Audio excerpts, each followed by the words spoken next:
Hello, I'm Lisa. Welcome to 100 Stories Deep.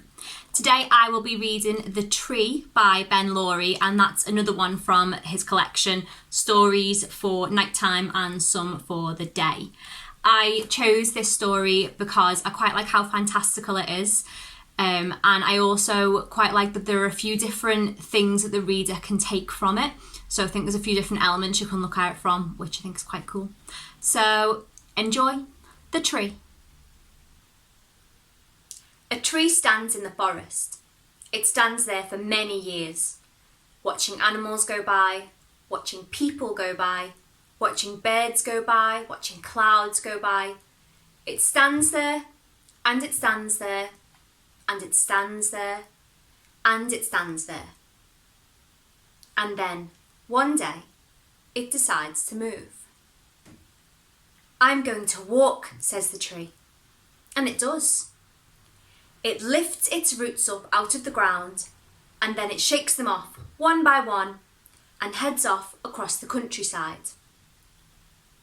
At first, the going is rather hard, but the tree gets the hang of it.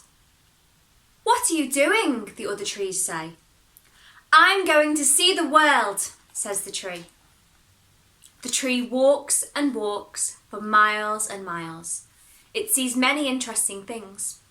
A well, a bucket, an old barn, a rusted sign. It finds a road and it follows it a great distance. Finally, the tree comes up over a hill and sees a town spread out before it. "A town," thinks the tree. "This must be a town." And it hurries down the road toward the buildings. When it gets to the town, the people come out to greet it. "A walking tree," they all say. "A walking tree!" Everyone seems so excited to see it. The tree is very, very happy. "Hello, everybody," says the tree, and waves its limbs around. The people laugh and dance with it.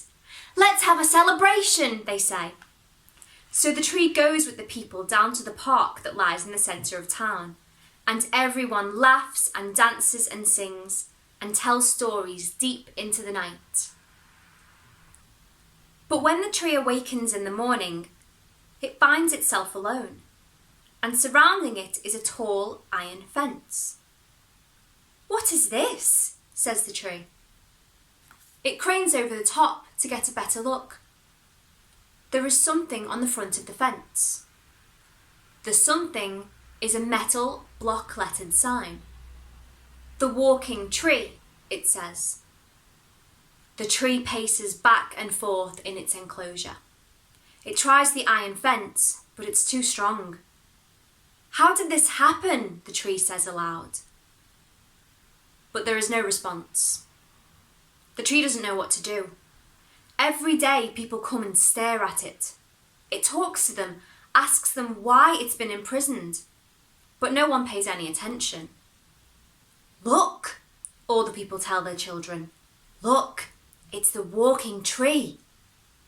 And everyone acts like the tree's not even there, except as something to see. Finally, the tree just gives up. It goes to the centre of the enclosure.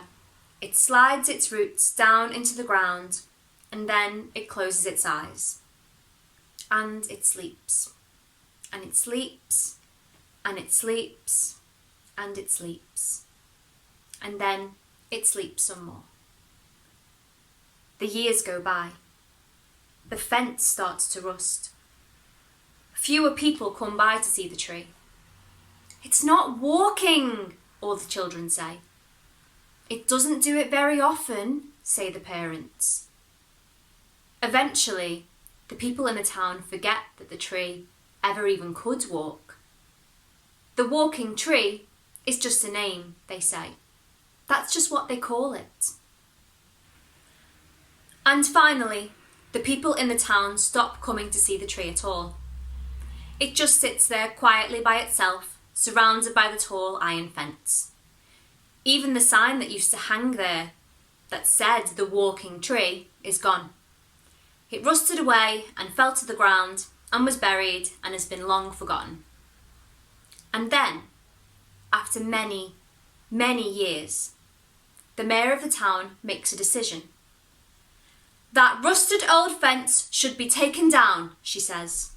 "It's unsightly and there for no reason." And so the fence is taken down and dragged away and destroyed, and only the tree stands in the park. And now the tree opens its eyes. "Ah," says the tree, "now's my chance." And it goes to take its roots out of the ground. But when it does, it suddenly finds it can't move them, can't budge them at all. "What?" says the tree, and pulls, but its roots won't move an inch. They've grown so deep they're sunk in fast. The tree frowns and looks around. And that's when the tree suddenly sees that the town is completely gone. In fact, the land itself is gone. And then the tree looks down. There below, way, way, way below, the tree can see the town. It's so far below, it's just a spot. The tree, you see, has grown. The tree has matured and become muscular and strong. Its bark is thick and healthy. Its leaves are many, wide and green. It towers high into the sky. The tree has become magnificent, straight and proud and tall. And now it can't even see the town. That spot might have been a rock after all. Off to the side, the tree sees a river, and beside that, a little hill, and behind that, a group of little mountains, a little valley, a little dell. And beyond that, the tree can see the coast, and beyond that, the ocean wide, and scattered throughout 1,000,000 islands, and more land on the other side. The tree can see the whole wide world, every inch, every mile. The tree looks around. It stretches out. "Hello," say the passing clouds. The tree smiles back and then looks up, and overhead it sees the sun. It reaches up and touches it, while below, little people run. Thank you for listening. So when I first read that story, I immediately started thinking about this idea of when we cage things, especially because I'd been to the zoo recently. But as I gave it a little bit more thought, I really started honing in on this idea of the tree putting down its roots, and we're in a place where it wasn't expecting to put roots down.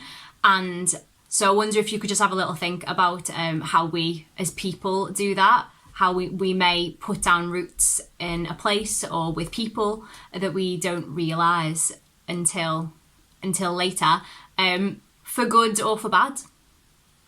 So thank you for listening, and you can listen to and watch more stories from the 100 Stories Deep series if you click subscribe using the link below. Thank you and bye.